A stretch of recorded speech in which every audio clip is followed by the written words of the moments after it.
తిరుమల లడ్డు కల్తీపై supreme court serious అంట. మీ పాపం పండింది జగన్ అంట. ఆశ్చర్యం. ఆయనను తిడతా ఉంటే సుప్రీంకోర్టు ఆయనను తిడతా ఉంటే ఆయనను తిడతా ఉంటే అందరూ దాన్ని చూస్తూ ఉంటే అందరూ దాన్ని రాస్తూ ఉంటే ఏమాత్రం సిగ్గు ఎగ్గు లేకుండా దాన్ని కూడా వక్రీకరించాలని దాన్ని కూడా ట్విస్ట్ చేస్తూ మీ పాపం పండింది జగన్, తిరుమల లడ్డు కల్తీపై సుప్రీంకోర్టు సీరియస్.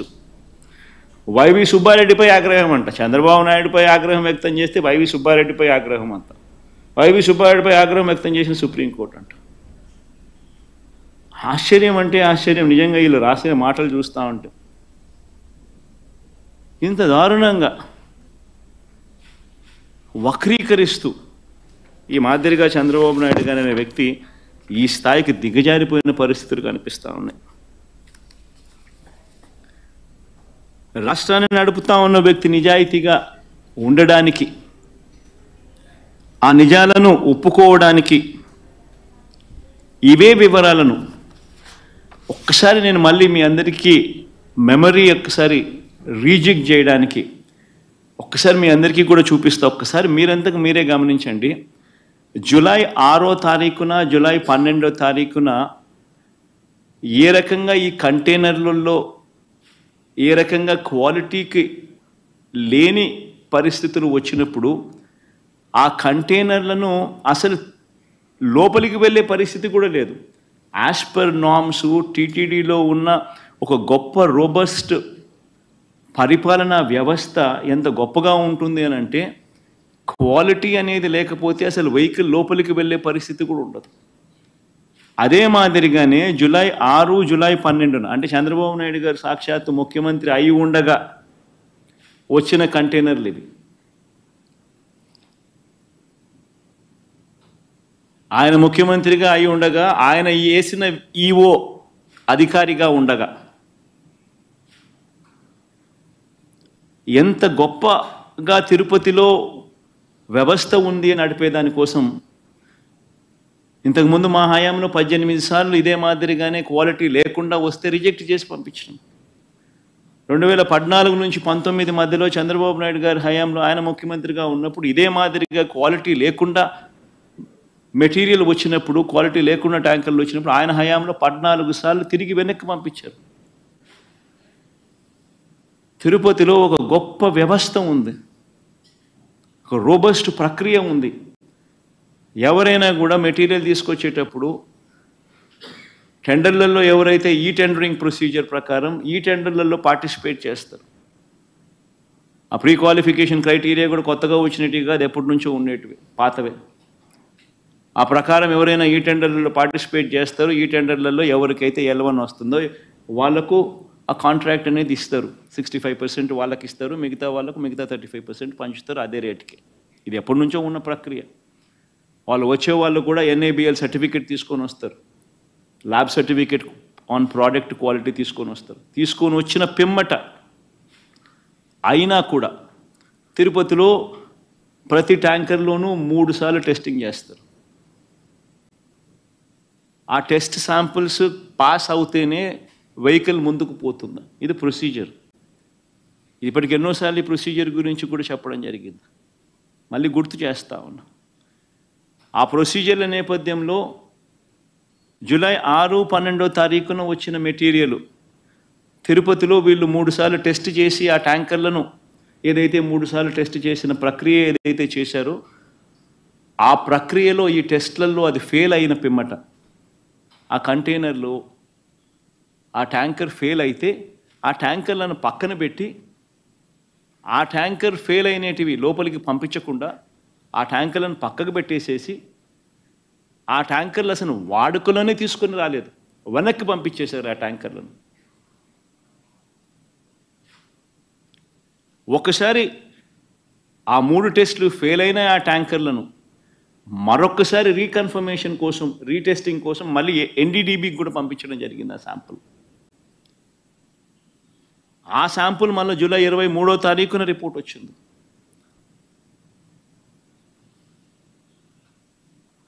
ఒకసారి ఆ జూలై 6, జూలై 12న వచ్చిన ఈ ట్యాంకర్లు ఏదైతే టెస్టులు తిరుపతిలో చేసిన టెస్టులు ఏదైతే ఫెయిల్ అయినాయో అవి ఏదైతే వెనక్కి పంపించారో, వెనక్కి పంపించడమే కాకుండా షోకాస్ నోటీస్ వాళ్ళకి ఇచ్చారో, ఆ జరిగిన సందర్భంలో జరిగిన ఒకసారి ఆ వీడియో క్లిప్పింగ్స్ ఒకసారి మళ్ళొక్కసారి గుర్తు చేస్తా ఉన్నా, ఒకసారి మళ్ళీ ప్లే చేస్తూ.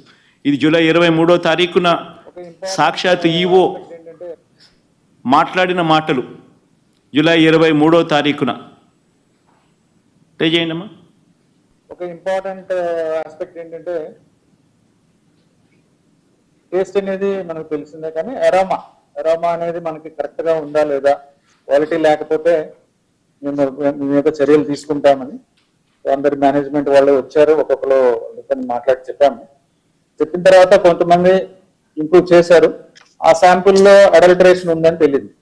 అడల్టరేషన్ ఏం అడల్టరేషన్ ఉందంటే వెజిటబుల్ ఫ్యాట్స్ అంటే మనకి వనస్పతి అంటాం కదా, vegetable ghee or vanaspati or whatever, అది కలిసిందని తెలిసింది. ఆ సప్లయర్ కి బ్లాక్ లిస్ట్ చేయడానికి షోకాజ్ నోటీస్ ఇవ్వడం జరిగింది. ఈ టెండర్ ట్యాంకర్స్ కూడా 2 ట్యాంకర్స్ ఉన్నాయి, ఆ 2 ట్యాంకర్స్ కూడా రిజెక్ట్ చేయడం జరిగింది. టెస్ట్ చేసినాము, రిజెక్ట్ చేయడం జరిగింది అని చెప్పి జూలై 23వ తారీఖునే, అంటే ఎన్డీడీబీ శాంపుల్స్ వచ్చిన తర్వాత కూడా ఈవో గారు స్వయంగా చెప్పిన మాటలు అంటే క్లియర్ కట్గా అర్థమవుతోంది. అసలు ఆ ట్యాంకర్లు వాడకంలోకి రాలేదు, అవి రిజెక్ట్ చేశారు, వెనక్కి పంపించేశారు అని చెప్పి క్లియర్ కట్గా చెప్తా ఉన్నారు.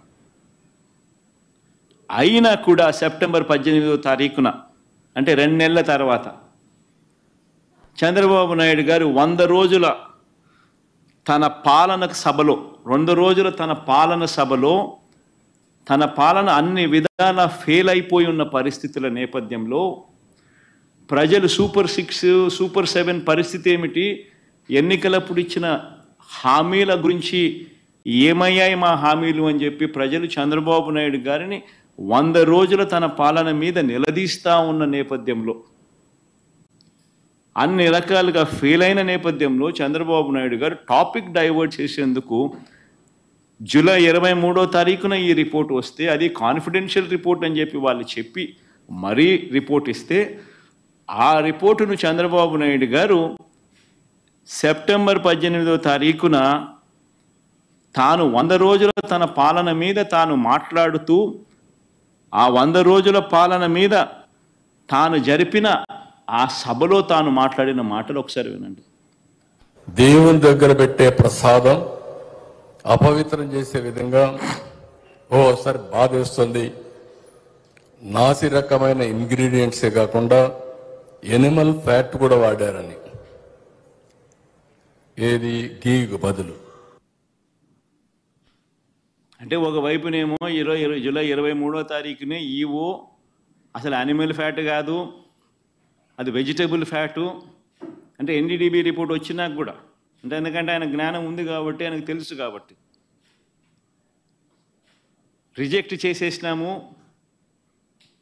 అని ఒకవైపున ఆయన చెప్తా ఉంటే, చంద్రబాబు నాయుడు గారు అన్నీ తెలిసి ఉండి 2 నెలల తర్వాత సెప్టెంబర్ 18వ తారీఖున ఆయన అడల్టరేటెడ్ గీ వచ్చింది, నాసిరకము యానిమల్ ఫ్యాట్ గీని వాడారు, వాడి లడ్డూలు తయారు చేసేశారు అని ఏకంగా దేవుడిని, ప్రతిష్టను, శ్రీవారి లడ్డూను, విశిష్టతను అపవిత్రం చేస్తూ చంద్రబాబు నాయుడు గారు తెలిసి రాజకీయ ఉద్దేశాలతో అబద్ధాలు ఆడిన video tape.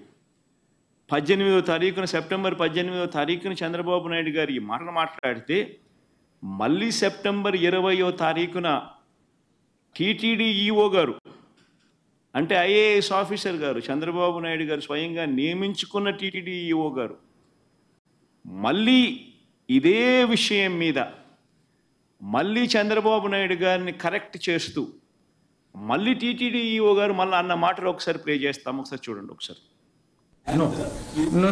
The adulterated ghee, 4 tankers have been kept aside, and then they were kept aside so that they can be used when the reports come. come clear. But reports unfortunately didn't come clear. Then we rejected. We sent away, and then we stopped from that supplier.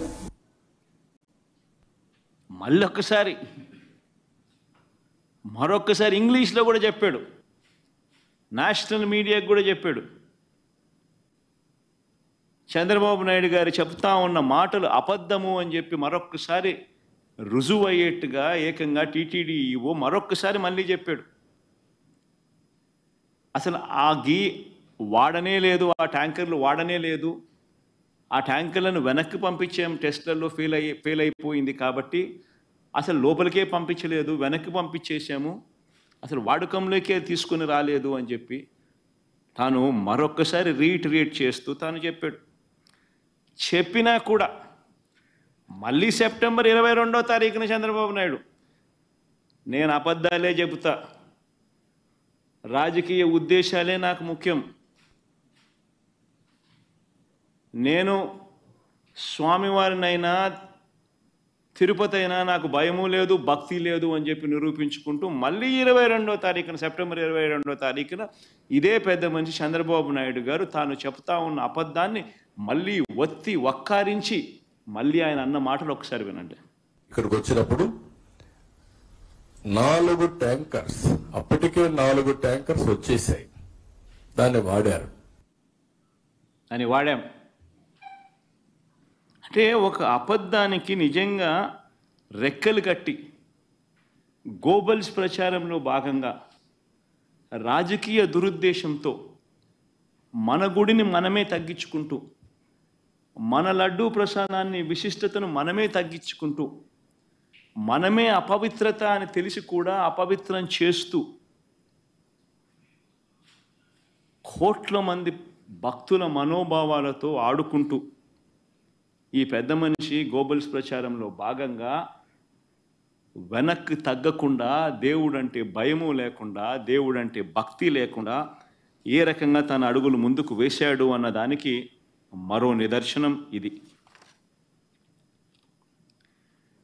నిజంగా ఆశ్చర్యం కలిగించే విషయాలు. ఈరోజు ఇదే విషయం మీద చంద్రబాబు నాయుడు గారు తెలిసి రాజకీయ దురుద్దేశాలతో అబద్ధాలాడి తిరుమల వెంకటేశ్వర స్వామి ఆలయ ప్రతిష్టను, లడ్డూ విశిష్టతను ఏ రకంగా తాను దిగజారుస్తూ అబద్ధాలతో అపవిత్రం చేస్తూ తాను ఏ రకంగా అయితే అడుగులు ముందుకు వేశాడో వాటికి సంబంధించిన అంశాల మీద కోర్టు కూడా మొటిక్కాయలు వేయాలి, ప్రధానమంత్రి కూడా చంద్రబాబు నాయుడు గారికి మొటిక్కాయలు వేయాలి అని మేము ప్రధానమంత్రి గారికి లేఖ రాశాం. కోర్టును సైతం ఆశ్రయించాం, సుప్రీంకోర్టును సైతం. సుప్రీంకోర్టు సైతం ఈ కేసు తాము వినేటప్పుడు వాళ్ళు జడ్జులుగా వాళ్ళు చేసిన బెంచ్ మీద వాళ్ళు చేసిన అబ్జర్వేషన్స్ ఎంత చంద్రబాబు నాయుడు గారిని తప్పులు పడుతూ వాళ్ళు చేసిన అబ్జర్వేషన్స్ ఎలా ఉన్నాయో ఒక్కసారి వినండి. సుప్రీంకోర్టు స్వయంగా జడ్జిలు ఆ చైర్ మీద కూర్చొని వాళ్ళు మాట్లాడిన మాటలు, అసలు ఆ నెయ్యి వాడలేదని టీటీడీ ఈఓ స్వయంగా చెప్పారు కదా. ఇది కాదు, మై తర్వాత మాట్లాడతాం. అసలు ఆ నెయ్యి వాడలేదని టీటీడీ ఈఓ స్వయంగా చెప్పారు కదా, అలాంటప్పుడు ఆ లడ్డూ ప్రసాదంలో జంతువు కొవ్వు ఉందని ముఖ్యమంత్రి ఎలా చెబుతారు? ఇవన్నీ ఈ పేపర్లలో, నేషనల్ మీడియాలో అన్నింటిలోనూ రిపోర్ట్ అయ్యాయి. అబ్జర్వేషన్స్ అన్నీ కూడా టీటీడీ చేసిన అబ్జర్వేషన్స్. ఎకనామిక్ టైమ్స్ దగ్గర నుంచి, హిందూ దగ్గర నుంచి, బిజినెస్ స్టాండర్డ్ దగ్గర నుంచి, national TV channels, NDTV, India today దగ్గర నుంచి, times of India, times now దగ్గర నుంచి ప్రతి ఛానల్లోనూ రిపోర్ట్ అయినవి అబ్జర్వేషన్స్. అయినా ఒకసారి మళ్ళీ గుర్తు చేయడం కోసం అని చెప్పి నేను మళ్ళా చెప్తా ఉన్నా.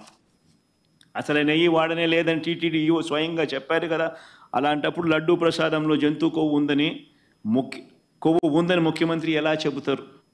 ఆధారాలు లేకపోయినా రాజ్యాంగ పదవిలో ఉన్న సీఎం మీడియా ముందు అలా ఎలా మాట్లాడతారు? ఒకవైపు విచారణ జరుగుతూ ఉండగా ఆ వాక్యాలతో సిట్ దర్యాప్తు ప్రభావితం కాదా? తమ నివేదిక తప్పు కూడా కావచ్చు అని స్వయంగా ఎన్డీడీబీ రిపోర్ట్లోనే రాశారు కదా. ఎన్డీడీబీ నివేదికపై సెకండ్ ఒపీనియన్ ఎందుకు తీసుకోలేదు? అదొకటే కాదు కదా, దేశంలో ఎన్నో ల్యాబ్లు ఉన్నాయి కదా. ముఖ్యమంత్రి ప్రకటనకు పూర్తి విరుద్ధంగా ఈఓ ప్రకటన ఉంది. కల్తీ నెయ్యి విషయంలో టీటీడీ వైఖరి చాలా స్పష్టంగా ఉంది. సీఎం చేసిన ప్రకటనలకు ఎలాంటి ఆధారాలు లేవు. దర్యాప్తుకు ఆదేశించినప్పుడు పదాల గారడి ఎంత మాత్రం అవసరం లేదు. ఎన్డీడీబీ నివేదిక జూలైలో వస్తే దానిపై ముఖ్యమంత్రి సెప్టెంబర్లో ఎందుకు మాట్లాడినట్టు? జూలైలో నివేదిక వస్తే అప్పుడే ఎందుకు మాట్లాడలేదు? పైగా లడ్డూ తయారీలో వాడే నెయ్యిలో జంతువుల కొవ్వు కలిపారంటూ ముఖ్యమంత్రి ప్రకటన చేశారు. అసలు ఆ ప్రకటన చేయడానికి ముఖ్యమంత్రి వద్ద ఉన్న ఆధారాలు ఏమిటి? ఆ లడ్డూను పరీక్ష కోసం సెకండ్ ఒపీనియన్లో భాగంగా వేరే ల్యాబ్కు ఎందుకు పంపలేదు? మీడియాతో మాట్లాడడానికి ముందు లడ్డూలను పరీక్షించడం సరైందని సీఎం భావించలేదా? అసలు బహిరంగ ప్రకటన ఎందుకు చేయాలి? బాధ్యతాయుతమైన పదవిలో ఉన్నవారు అలాంటి ప్రకటనలు చేయొచ్చా? దానివల్ల సిట్ దర్యాప్తు ప్రభావితం కాదా? అది కోట్ల మంది ప్రజల మనోభావాలు దెబ్బతీస్తుందని తెలియదా? లడ్డూల తయారీలో కల్తీ నెయ్యి వాడాలనడానికి ఎలాంటి ప్రాథమిక ఆధారాలు లేవు కదా అని ఏకంగా సుప్రీంకోర్టు అబ్జర్వేషన్స్ పాస్ చేస్తూ 30వ తారీఖున జడ్జిమెంట్ కూడా ఇచ్చారు. ఆ జడ్జిమెంట్ కాపీ ఒకసారి వేయండి అమ్మా.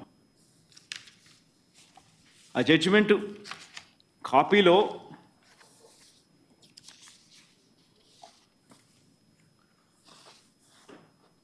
ముప్పయో తారీఖు వచ్చిన జడ్జిమెంట్ కొంచెం పైకి బామ్మా.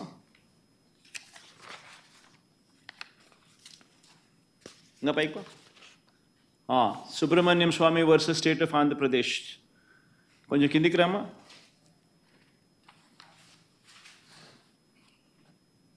కొంచెం కిందికి రామ్మా. ఇంకా బా కిందికి, కొంచెం కిందికి కింది బా. ఇంకా బామ్మా, ఇంకా బామ్మా. డేట్ 30వ తారీఖున జడ్జిమెంట్. ఈ జడ్జిమెంట్లో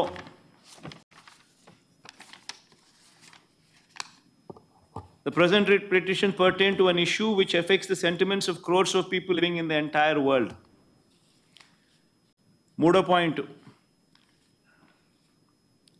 However, some press reports also show that EO of Tirumala Tirupati Devasthanam Trust had made a statement to the contrary that adulterated ghee was never used. Yedo point Kuma. It is submitted that the statement made by the EO to the effect that adulterated ghee was never used to prepare laddus. 10th point Kuma.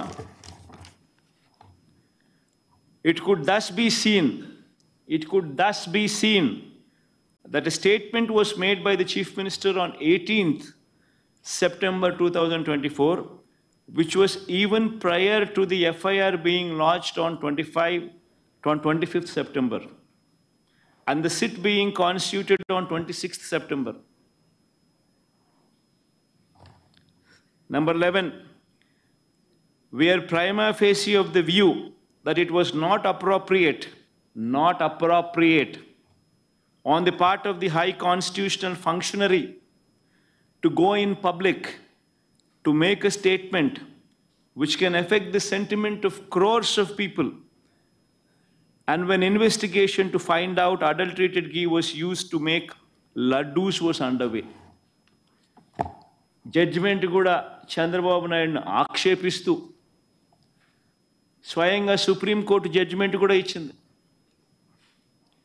ఓ పక్క మీ EO మీరు చెప్తా ఉన్నదానికి విరుద్ధంగా చెప్తా ఉన్నాడు అని ఒకవైపున అంటూనే, రెండో వైపున ముఖ్యమంత్రిగా ఉన్న వ్యక్తి 18వ తారీఖున సెప్టెంబర్ 18వ తారీఖునే తాను స్టేట్మెంట్ ఇస్తాడు. ఈ స్టేట్మెంటు ఎఫ్ఐఆర్ రిజిస్టర్ చేయక మునిపే సెప్టెంబర్ 25వ తారీఖున ఎఫ్ఐఆర్ రిజిస్టర్ చేయక మునిపే ఇచ్చాడు. సిట్ కాన్స్టిట్యూట్ అయింది 26 సెప్టెంబర్న. 26 సెప్టెంబర్ కన్నా ముందు తాను ఎఫ్ఐఆర్ రిజిస్టర్ చేయక మునిపే ఏకంగా ముఖ్యమంత్రి అనే వ్యక్తి సెప్టెంబర్ 18వ తారీఖునే తాను స్టేట్మెంట్ ఇచ్చాడు అని కూడా చెప్తా ఉంది. చెబుతూ ప్రైమా ఫేసి ఒక ముఖ్యమంత్రిగా ఉన్న వ్యక్తి ఇట్ ఈస్ నాట్ అప్రోప్రియేట్ అని చెబుతూ ఇలాంటి public statement which can affect కోట్ల మంది భక్తుల సెంటిమెంట్ని ఎఫెక్ట్ చేసే విధంగానూ ఇలాంటి స్టేట్మెంట్లు ఇవ్వడం దారుణమని కూడా చెప్తా ఉంది ఆక్షేపిస్తూ.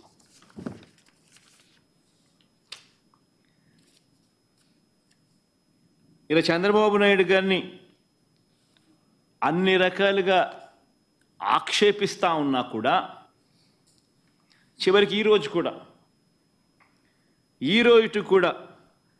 జంతువుల కొవ్వుతో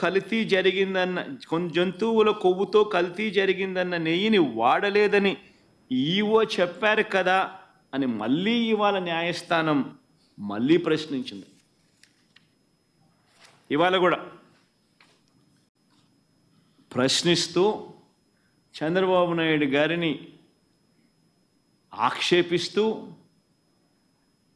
చంద్రబాబు నాయుడు చేసిన తప్పును ఎత్తి చూపిస్తూ చంద్రబాబు నాయుడు గారు స్వయంగా తాను ఏర్పాటు చేసుకున్న సిట్టును రద్దు చేస్తూ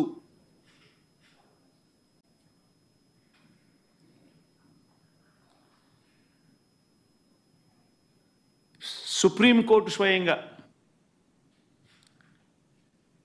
సిబిఐ డైరెక్టర్ పర్యవేక్షణలో 2 సిబిఐ అధికారులతోనూ వీరికి రాష్ట్రానికి చెందిన 2 పోలీసు అధికారులు అసిస్ట్ చేస్తారు అని చెబుతూ వీరికి తోడు food safety and standards authority of India FSSAI నుంచి కూడా ఒక అధికారి నియమితులై వీళ్ళు లడ్డూకు సంబంధించిన విషయం మీద వీళ్ళు నివేదిక ఇస్తారు అని చెప్పడం జరిగింది. నేను అడుగుతా ఉన్నా, ఇంతగా సుప్రీంకోర్టు ఆక్షేపిస్తే ఇదే పెద్ద మనిషి చంద్రబాబు నాయుడు గారు అనే వ్యక్తికి ఏమాత్రమైనా కూడా దేవుడి మీద భక్తి భయము ఏమాత్రం ఉన్నా కూడా తప్పు చేసినట్టుగా కనిపిస్తూ ఉన్నా కూడా మొట్టమొదటి తాను చేయాల్సింది ప్రజలకు భక్తులకు క్షమాపణ చెప్పడం, తిరుమలలో స్వామివారిని వేడుకోవడం, తప్పు చేశాను స్వామి క్షమించండి అని చెప్పి. అవేవి కూడా చేయకపోగా